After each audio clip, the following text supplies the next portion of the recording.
Here we are, Around the Planet, number 12. So excited to be here. This is my first one. And I'm super excited to introduce Danielle Williams, who began working for us 25 years ago, March 24th, 1997. And it's been a blessing to have you this entire time. Thank you. And I thought it'd be fun to try something different this time. So instead of interviewing somebody who's maybe new, who you might not know, Danielle's been here 25 years, and the other day I was sharing some of Danielle's hobbies that I know, and they didn't know that. So I thought, okay, what a perfect opportunity to interview somebody who's been around for quite a while, but yet you may not even know what she does outside of work. So here we go. Danielle, why don't you walk us through your past positions and what you're currently doing now? So when I started 25 years ago, I started as a part-time file clerk and part-time receptionist, evening receptionist. Within a matter of months, I started training for the billing position and have cross-trained in almost every position in the office. Billing, I've done the billing, I've done accounts payable, receivable, I've done payroll.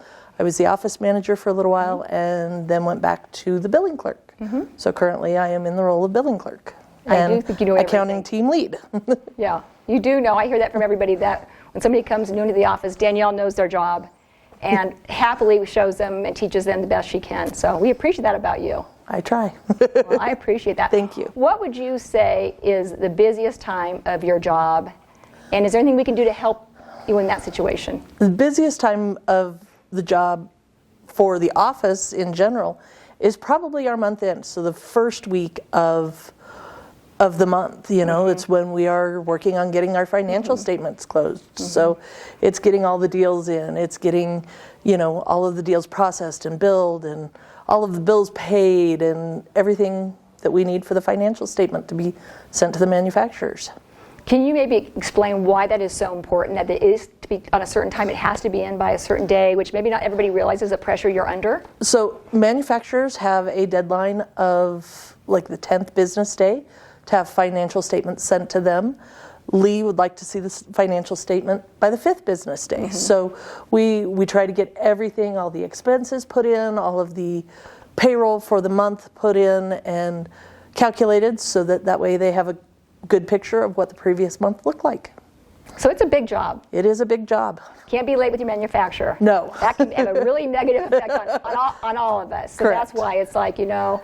So is there anything that we can do? Is it just to give you guys more time during that week? Maybe not ask for some things that aren't important? Or what can we do to make that a little bit easier for you in the office? You know, we're being a newer staff, we're working out all the bugs with all of the other employees, and sometimes the not everybody knows what we do, and so it's just a learning curve, and so we're working on that learning curve. Exactly. So if you walk in the first week of the month, and someone's like, "I need a few minutes," you might know why. That they're under a lot of stress at that time. If we look a little frazzled, it's okay. But you always do it with a smile, so they may not even realize that you're under a little bit of a pressure. Right. But I know I do, and I just appreciate everything you guys do. Thank you. So it's been such a blessing for me to know Danielle for 25 years. We've had a lot of great conversations, a lot of experiences, and the one thing I would say about you is you have a heart to serve, and I've noticed that in whatever job you're at, but more importantly with certain employees, your peers, and certainly with me. And I'm just going to share an experience that I had with Danielle. My granddaughter Celine she just turned 6, and when she was born 2 months early. And she was really, really, really sick. Like we didn't know what the next day would be like. And Danielle knew this. I was sharing that with her. And she came into my office one day, and she had brought a quilt that had a big cross on it. And she gave it to me to take to the hospital. I'm going to cry. Intensive care. And we put it on top of her incubator. So she had this beautiful quilt with this cross over it to kind of cut some of the lights out of her. It was just such a beautiful presence of love and kindness that you shared with me that then I shared with her. And thank God she's 6 years old and she's doing fabulous. But that's just a little piece of what you do to all of us here and to your other community. Why don't you tell us about your other jobs and hobbies? I know you have a lot, and I know everyone would love to hear about it. So my main hobbies, which, job, I am very into horses, and I enjoy my horses, but I also volunteer with the Western Airs. I have been teaching with the Western Airs now for 27 years. Wow. And I pretty much came right back to teach after I had ridden through. So I have been in and around the organization for the majority of my life. Can you maybe explain what Western Aires, in case someone's not familiar with what Western Aires even is? So Western Aires is a youth equestrian organization. We have children from 9 to 19, so we start them out young, teach them the basics of drill riding and horseback riding, and then they progress through the organization until they hit our top performing teams, which will perform at the National Western Stock Show and all across the U.S. We've been to the U.S. We've been to Canada. We've been Utah. This year we don't have any out-of-state shows that I am aware of, but we've got a lot of community shows within Colorado over the course of the summer.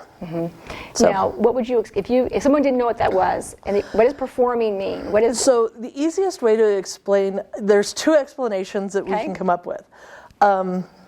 The one that I use most frequently is take a marching band, put them on horseback, take away the instruments, and put them at speed. Same kind of drill formations and in and out just on horseback. Wow. The other one that we use most commonly is it's ice capades on horses. Wow. You know, just the different things, and we have a lot of different what we call specialty acts. So trick riding, Roman riding, the roping, all sorts of things, bullwhips. It's amazing. It's fun. You love it, and you love your horses. How did you get your most recent horse? You want to maybe share that with us? The last two horses that I have gotten have been Mustangs, and I have adopted them basically with no training. So they were off the BLM range. The one horse is from a herd here in Colorado, from Sandwash Basin, which is up about 50 miles northwest of Craig. When I got her, she had only been off range or off of the HMA for about 4 months. Wow. And wild horse. Wild horse, had never had any human contact before, and I've now had her for 5 years. My other one is out of Wyoming, out of Divide Basin, Wyoming, and I got her about 3 years ago, and she has chosen my niece. Really? Yes. Oh. She does really well with my niece. Oh, so how old's your niece? my niece is now 32. Okay, and that's who she's chosen. That's who she's chosen, but she still lives with us. And yeah, that's nice. So, how long does it take for you to have a wild horse and actually be able to ride it? That I can't even imagine. it really kind of depends on each horse.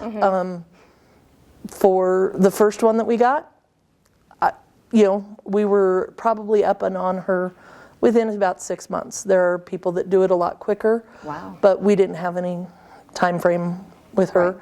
The other horse, my niece will ride her. I've been on her twice. Really? Yeah. Oh my God. Does she buck? What does she do? She doesn't buck. She's just a lot sportier, a lot more athletic, and I'm a lot more worried about hitting the ground with her. I hear you. She very easily just scoot out from underneath you. Okay, so interesting. My other one is just kind of the mellow one. And it's like anything, right? You don't know what you're going to get as far as a personality. Exactly.